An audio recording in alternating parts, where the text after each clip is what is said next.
বাংলাদেশে বিচার বহির্ভূত হত্যাকাণ্ড বিগত বছরগুলোর তুলনায় কমেছে বলে জানিয়েছে যুক্তরাষ্ট্র। বৈশ্বিক মানবাধিকার পরিস্থিতি নিয়ে দেশটির পররাষ্ট্র দপ্তরের প্রতিবেদনে বাংলাদেশের বিষয়ে কথা বলা হয়েছে।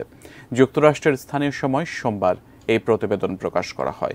তবে 2023 সালে বাংলাদেশে মানবাধিকার পরিস্থিতির উল্লেখযোগ্য কোনো পরিবর্তন হয়নি বলে উল্লেখ করা হয় প্রতিবেদনে বলা হয়েছে, বাংলাদেশে বিচার বহির্ভূত হত্যাসহ বেআইনি হত্যা, গুম, সরকার কর্তৃক নির্যাতন বা শাস্তি, কারাগারের করুণ অবস্থা, নির্বিচারে গ্রেফতার বা আটক, বিচার বিভাগের স্বাধীনতা নিয়ে গুরুতর সমস্যা, রাজনৈতিক বন্দী, কারো অভিযুক্ত অপরাধের জন্য তার পরিবারের সদস্যদের শাস্তি, সাংবাদিকদের বিরুদ্ধে সহিংসতা বা সহিংসতার হুমকি, সাংবাদিকদের অযৌক্তিকভাবে গ্রেফতার বা বিচার, সেন্সরশিপ এবং গণমাধ্যমের স্বাধীনতার উপর গুরুতর বিধিনিষেধ, ইন্টারনেট স্বাধীনতার উপর নিষেধাজ্ঞা, শান্তিপূর্ণ সমাবেশের স্বাধীনতা এবং সংগঠন করার স্বাধীনতার উপর উল্লেখযোগ্য হস্তক্ষেপ সহ নানা ধরনের মানবাধিকার লঙ্ঘনের বিশ্বাসযোগ্য খবর রয়েছে।